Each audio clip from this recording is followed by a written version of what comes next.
Ma, kain na po. Ma, ay nako. Anong kain-kain?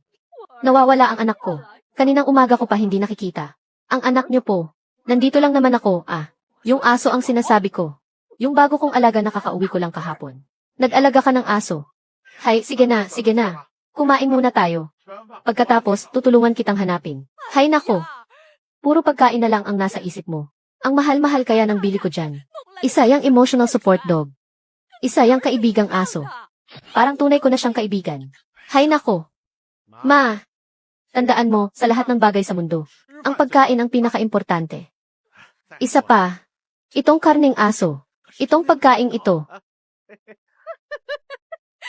Teka, sinasabi mo bang, aso nila Zhang Yao to? Tama. Oh, halika, halika. Kain muna tayo. Ma, dahan-dahan lang. Ang bango-bango ng karneng to. Hindi ba dapat nating imbitahan ang orihinal na may-ari? Para unang makatikim.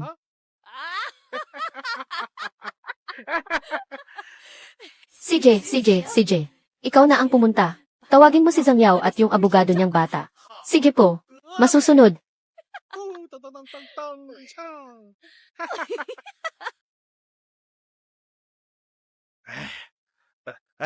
Halika, Lemile. Zhang, attorney mo. Huwag na kayong mahiya. Kain. Bigla niyo naman kaming inanyayahang kumain. Anong palabas to? Kasi natatakot kami sa'yo. Dati, kasalanan namin. Kaya sana, Lemile. Zhang, maging maayos na po tayo. Pagkatapos nating kumain ito, bati na tayo. Mula ngayon, magkakasundo na tayo. Zhang Yao, kumain na lang kaya tayo. Magkapit-bahay naman tayo. Hindi rin maganda yung sobrang gulo. Sige na nga. Oh, sige. Zhang, napakasarap ng pagkain to.